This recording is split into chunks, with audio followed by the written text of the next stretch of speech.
Hello friends, मैं बेटा निषाद आप लोगों का अपने चैनल पर स्वागत वंदन अभिनंदन करती हूँ और साथ निवेदन करती हूँ कि आप लोग मेरा ज़्यादा से ज़्यादा सपोर्ट कीजिए, सब्सक्राइब कीजिए, आगे बढ़ाइए। आप लोगों के बीच एक रचना लेकर आए हैं। रचना में जो भी त्रुटि या भूल हो उसे क्षमा कीजिएगा।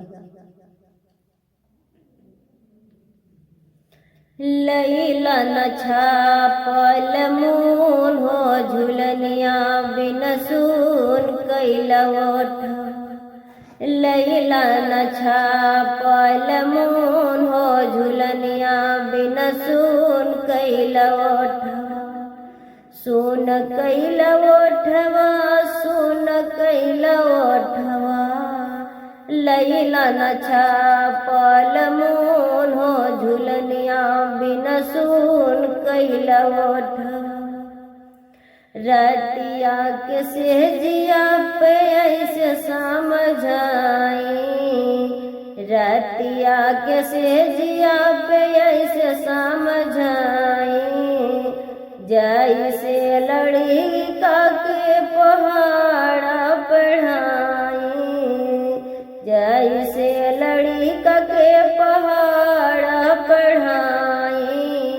पहाड़ा पढ़ाई हो, पहाड़ा पढ़ाई। तब हुसैया गैला तू भूल हो झुलनिया बिन सून कैला ओठवा। तब हूँ तू सैया गैला भूल हो झुलनिया बिन सून कैला ओठवा। लैला न छापल मून हो झुलनिया बिन सून कैला ओठवा।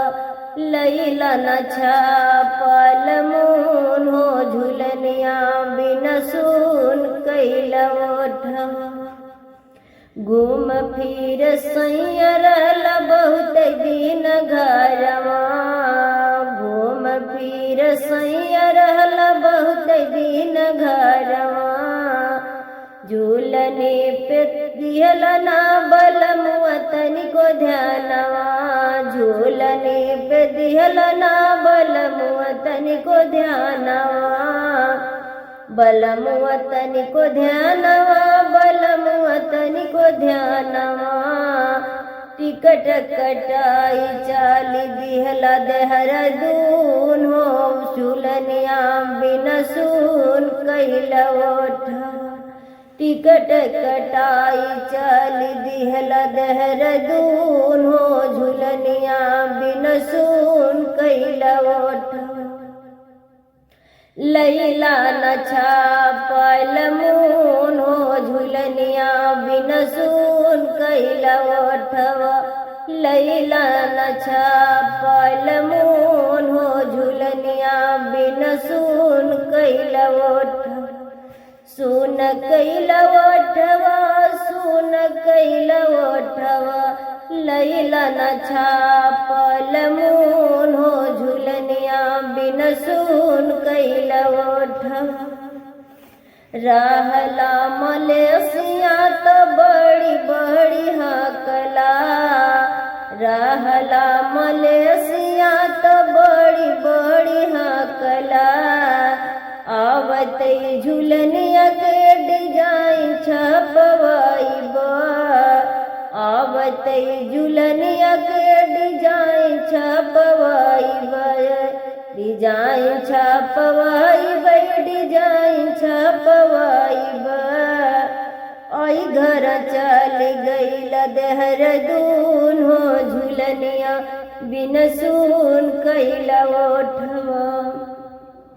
आई घर चल गैला देहरादून हो झुलनिया बिन सून कैला ओठवा।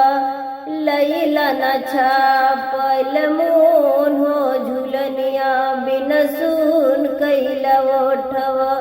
लैला न छापल मून हो झुलनिया बिन सून कैला ओठवा। सुन कैला ओठवा, सुन कैला ओठवा। लैला ना झुलनिया छापल मून हो झुलनिया बिना सुन भैले ओठवा लैला ना छापल मून हो झुलनिया बिना सुन भैले ओठवा।